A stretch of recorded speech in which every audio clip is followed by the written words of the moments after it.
पा गए थे, उन लोगों ने भी समाज के प्रति अपनी जिम्मेदारी को समझा और उस पर काम किया।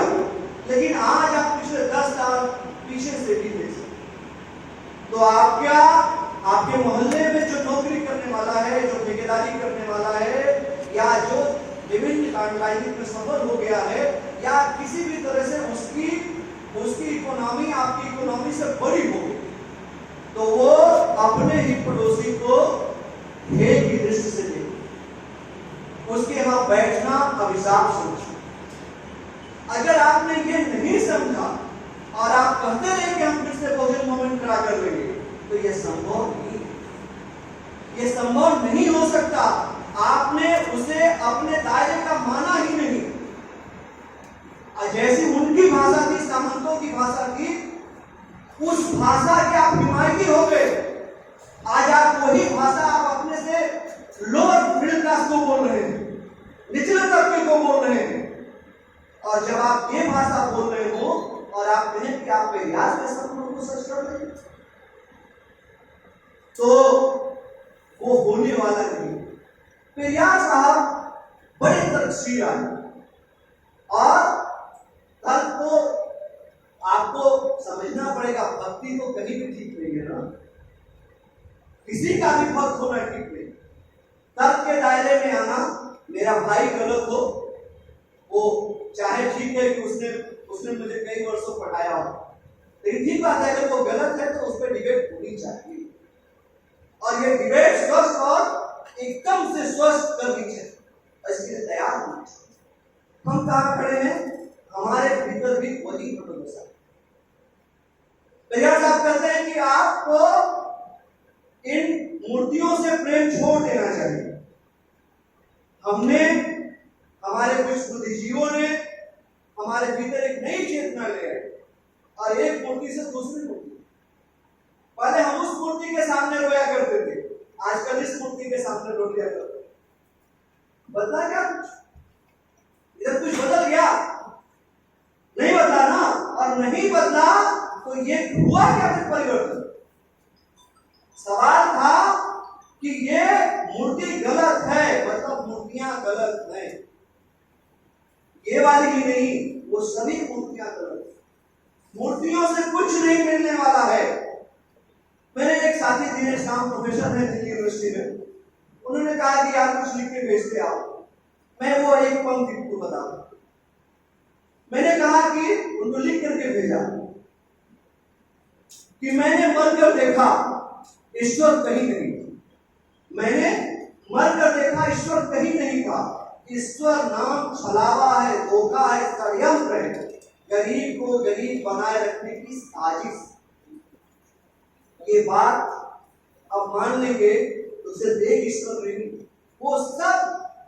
और क्या, जब कबीर को आप देखते हैं, जब आप कबीर को देखते हैं तो कबीर एक आप दर्शन की दुनिया में कि एक दर्शन के बरक से नया दर्शन करना पड़ता। और दर्शन क्या, जब आप देख रहे हैं कि एक स्थापित ईश्वर है और वह ईश्वर जो ढोंग का है, पाखंड का है, ऊंच नीच का है, छुआछूत का है, जगवाद का है, धर्मवाद का है, तो उसके बरक्स एक और नए ईश्वर का निर्माण, ये थोड़ा दर्शन के स्तर का। कबीर ने ईश्वर के बरक्स ईश्वर दिया, रैदास ने ईश्वर के बरक्स ईश्वर दिया, लेकिन वो ईश्वर मूर्ति वाला नहीं हो, वो हमारी चेतना से। यहां तक जाने के लिए अगर लगा जाए तो समाज को ले जाया जा सकता। हम अगर ये लोग तय करें कि हम हमारे सामाजिक ताने बाने, हमारे संबंध ठीक हो, हम अपने पड़ोसी से, अपने लोगों से बात करने लायक करें। अभी जो आपके मोहल्ले का गरीब है वो आपसे बात नहीं करता है और आप सोचते हैं वो डर भी नहीं कर रहा और वो आपके विरोधी के साथ बात करता। आपने छोड़ दिया तो कहीं तो बात करेगा ना। और ये सभी मोहल्लों के जैसा है। आप कहते रहिए कि संघ दोषी है, आप कहते रहिए। तो पेरियार साहब को जब मैं इस नजर से देखता हूं, पेरियार साहब के तौर पर उन्होंने खंडन करने के लिए तो क्या कुछ नहीं किया। उनके खिलाफ ब्राह्मणों ने उसको श्राप दिया, यज्ञ किया, घोषणाएं की, ऐसे अनिष्ट हो जाएगा, ऐसे मर जाओगे। और वो 94 साल तक जीवित रहे और मुस्तैदी से जीवित रहे। जो जीवित रहे मुस्तैदी से जीवित रहे। आप अगर ये बात समझिए, आप अगर ये बात समझे कि ये है टंडन करना, यहां से बात करना वहां से बात करने का सिर्फ सवाल नहीं, पाखंड के खिलाफ खड़े होने का मामला। और इस दर्शन में आने की जरूरत है। ये दर्शन ही मिटा पाएगा, एक विचार दार्शनिक विचारधारा ही मिटा पाएगी। और वो क्या बुद्ध के यहाँ मिलता है, वो बुद्ध के दर्शन में मिलता है। लेकिन हम क्या करते हैं, बुद्ध के दर्शन तक नहीं जाते। दर्शन तो देखना मानते हैं, विचार तो समझना नहीं था। हमारे पास क्या है कि मूर्ति रख लिया, गाड़ी में लगा देने का फैशन आ गया है, घर में लगा देने का, ठीक है, हम उन्हें बुरा नहीं कर, लेकिन वो उस चेतना तक नहीं जाइएगा तो ईश्वर से बड़ा ये जो फिलॉसफी है ना, जिसने ईश्वर की, जिसने रचा है ईश्वर को, जिसने ईश्वर नामक साजिश रची है ना, उसने इतना कॉम्प्लिकेशन उसमें डाल रखा है कि जैसे ही आप बीमार पड़ते हैं वैसे ही आपका बेटा भाग जाता है, और जैसे ही आपकी पत्नी बीमार पड़ती है, आपकी माँ बीमार पड़ती है, आप भी भागते जाते हैं किसी में। ये बड़ा कॉम्प्लिकेशन है। कुछ लोगों ने तोड़ दिया होगा, सुमेश जैसे लोगों ने, हो सकता है सदन जैसे लोगों ने, राजीव जैसे लोगों ने, लेकिन ये बहुत, वो दर्शन तक अगर आप नहीं गए तो भीतर कहीं बचा रहेगा, और वो बचा रहेगा तो जैसे ही कोई आपदा आएगी वैसे ही आप फिर चले जाएंगे। और आपदा तो स्वाभाविक, जन्म हुआ है तो मृत्यु होना स्वाभाविक है। ये लोगों ने कहा हमसे कि, हमारे मित्रों ने कहा कि संविधान ही धर्म मान लिया है। हमने कहा जन्म से लेकर मृत्यु तक कमांड करना अभी संविधान के पास नहीं। न्याय दिलाना और संस्थाओं की भाषा तक तो है, लेकिन न्याय और इसके सब क्या संस्थाओं की भाषा के बाहर अगर आप देखें तो जन्म से लेकर मृत्यु तक उस तरह के कार्यक्रम उसके पास नहीं, जिस तरह के धार्मिक कार्यक्रम। वो जन्म से मृत्यु तक का कार्यक्रम आपको बुद्धिज्म में मिलेगा, लेकिन बुद्धिज्म में नौ ब्राह्मणवाद भी मिल जाएगा साथ, दोनों एक साथ ही मिलेगा। अब जब दोनों एक साथ मिलेगा तो सबसे हमें अच्छा क्या लगेगा, नौ ब्राह्मणवाद, क्योंकि हम एक ब्राह्मणवाद से आए हैं। अच्छा तो वही लगेगा ना, जिधर से आए हैं उसी टाइप का, जैसा हमारा दिमाग हो उसी दिमाग के टाइप का। जैसे मान लीजिए कि कोई चोर है तो उसकी दोस्ती चोर टाइप के आदमी से होगी।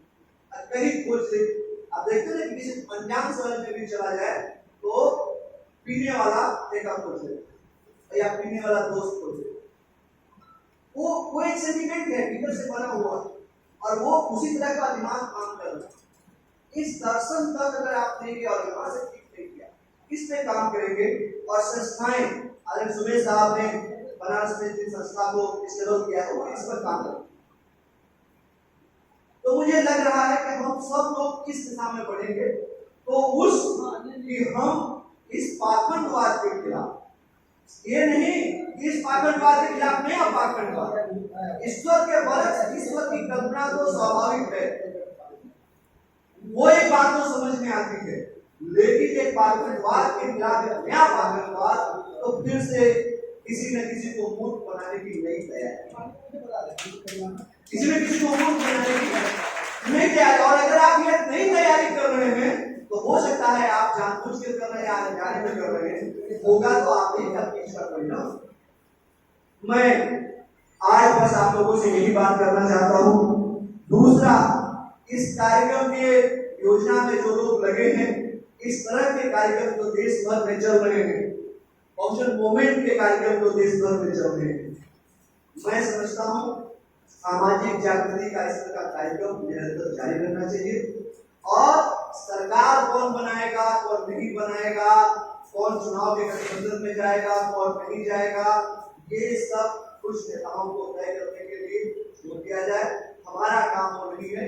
हमारा काम जो है कि हम जमीन पे जहां है वहां से अपने भीतर, अपने लोगों के भीतर इस चेतना के भाव से रहें। मैं विश्वविद्यालय के एक सेमिनार में ये बात कह रहा था PHU के कि अगर कोई गांव में कोई सामंत किसी दलित बस्ती पे अटैक करता है तो लखनऊ से लड़ने वाले 2 दिन बाद वहां के बस्ती के और वहां के सामाजिक समरसता या सामाजिक समरसता में कहें तो बहुजन धारा के लोग वो लोग पहुंचते, वो लोग लड़ते। तो मेरा यह है कि आप अपने भीतर से मजबूत होंगे तो हम मजबूत होंगे, देश मजबूत होगा और निश्चित रूप से हम एक अच्छा समाज, एक अच्छी दुनिया बनेगी। आप सबको धन्यवाद।